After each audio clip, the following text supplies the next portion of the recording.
Now, in 1967, the fact that only a handful of people in the world opposed Scientology was much expanded in 1968. We learned a great deal more about this, and we learned the organizations through which they operate. We learned what organizations they use. And these are the psychiatric front organizations, usually called mental health groups of one type or another, which are in every country of the world, which makes this very international. Now, what these fellows are trying to do, apparently, is degrade the West. And if they degrade the West far enough, of course, the West can be conquered. That's fairly obvious.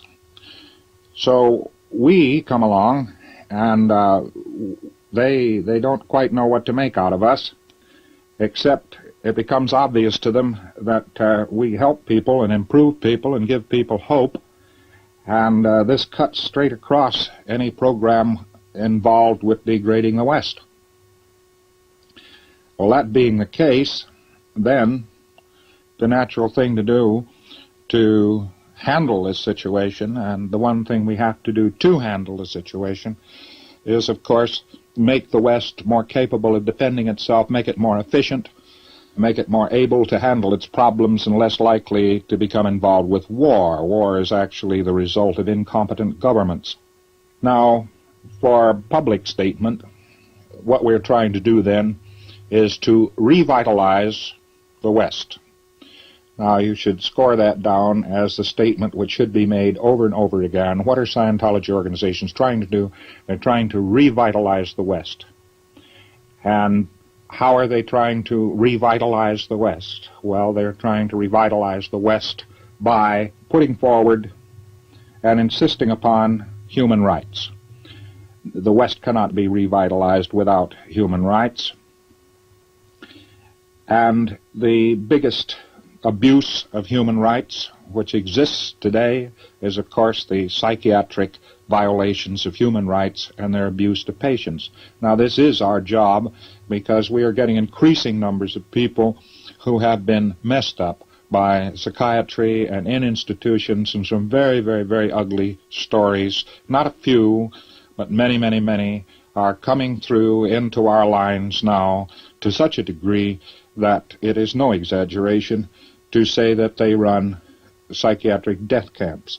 I know that sounds very rabble-rouse, but the truth of the matter is they are death camps. They lure people in, for instance, as voluntary patients.